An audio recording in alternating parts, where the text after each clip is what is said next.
Hi అండి, welcome to మధురమ్స్ kitchen. ఈరోజు మనము స్పెషల్గా మధురమ్స్ కిచెన్లో ఏం చేసుకోబోతున్నాము అంటే చింతకాయలతో ప్రాన్స్. ఈ చింతకాయలు అనేది ఇప్పుడు సీజన్ కాబట్టి అందరూ పికిల్స్ పెట్టుకోవడం కోసమని నార్మల్గా ఇంకా చింతకాయ చేపలు వేసుకొని కూడా చేసుకుంటుంటారు. అయితే ఈ ప్రాన్స్ అనేది చాలా టేస్టీగా ఉంటుంది. ఇలా అన్నంలో కలుపుకొని తింటుంటే ప్రతి ఒక్క ముద్ద చాలా బాగుంటుంది. అయితే ఈ ప్రాన్స్ కర్రీని మనం సింపుల్గా ఎలా తయారు చేసుకోవాలో చూసేద్దామా.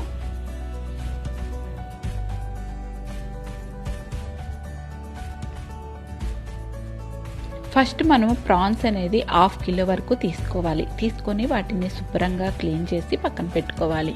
తర్వాత చింతకాయలు అనేది మీకు పిండిగా ఉండే చింతకాయలు దొరికితే అవే తీసుకోండి. ఒకవేళ మీకు లేదు ఇవే అవైలబుల్లో ఉన్నాయంటే ఇవైనా తీసుకోవచ్చు. కాకపోతే వీటిల్లో ఉన్న గింజలు అయితే మనం తీసేసుకోవాలి. దానికోసంగా ఎలా తీసుకోవాలనేది నేను చూపిస్తాను.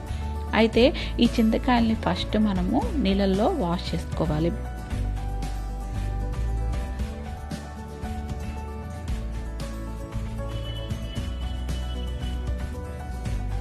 ఇలా వాష్ చేసుకున్న చింతకాయల్ని మనము ఈ విధంగా నేను చూపిస్తున్న విధంగా కట్ చేసుకొని, మీకు దగ్గర కానీ కట్టర్ ఉంటే కట్టర్తో కట్ చేసుకోండి.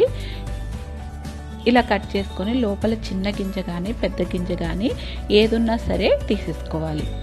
అదే మనం పిండి చింతకాయలు కానీ యూజ్ చేసుకున్నామంటే ఇలా గింజలు అయితే తీసుకొని అవసరం లేదు.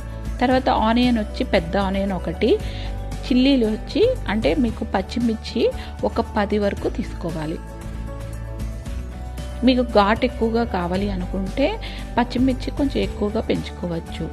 వీటినన్నిటిని చాలా బరకగా మనము గ్రైండ్ అనేది చేసుకోవాలి. మెత్తగా అయితే అస్సలు అవ్వకూడదు. పచ్చిమిర్చి యాడ్ చేసేసినాక చింతకాయలు కూడా ఈ విధంగా యాడ్ చేసేసుకోవాలి.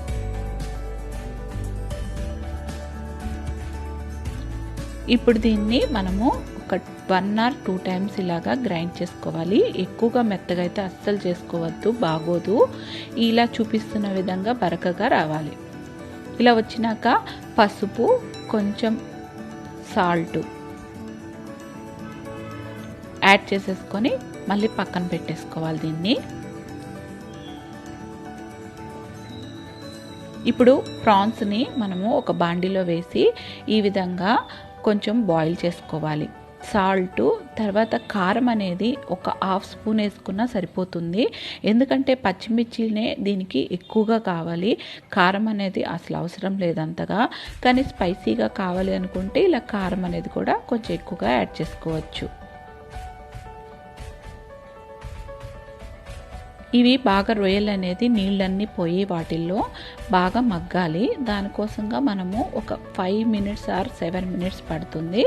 తర్వాత ఆయిల్ అనేది కొంచెం యాడ్ చేసి వీటిని కొంచెం ఫ్రై చేసుకోవాలి.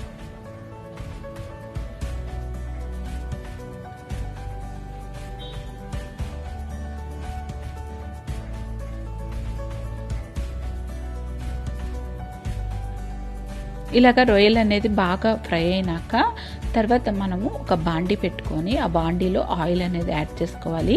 ఒక 2 స్పూన్స్ కానీ 3 స్పూన్స్ కానీ ఆయిల్ యాడ్ చేసుకోవాలి. తర్వాత జీలకర్ర అనేది యాడ్ చేసుకోవాలి. ఈ జీలకర్ర కొంచెం వేగినాక తర్వాత మనము కరివేపాకు యాడ్ చేస్తున్నాము.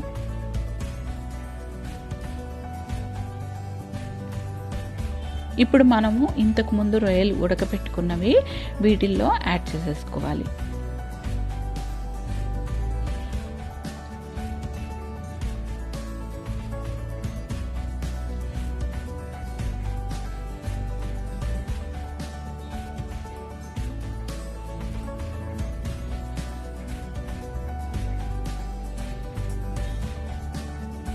ఇవి కొంచెం బాగా ఫ్రై అయినాక అప్పుడు మనం ఇంతకుముందు మిక్సీలో వేసుకున్నది మొత్తము దీనిలోకి చింతకాయని వేసేసుకోవాలి.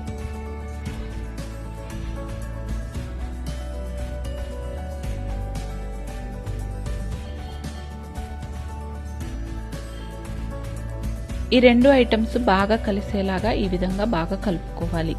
కలుపుకున్నాక ఒక 10 నిమిషాల వరకు ఫ్రై చేసుకోవాలి. చేసుకున్నాక మీకే తెలుస్తుంది ఆయిల్ అంతా కొంచెం బయటకు వస్తున్నప్పుడు ఇది ఫ్రై అయిపోయినట్టు.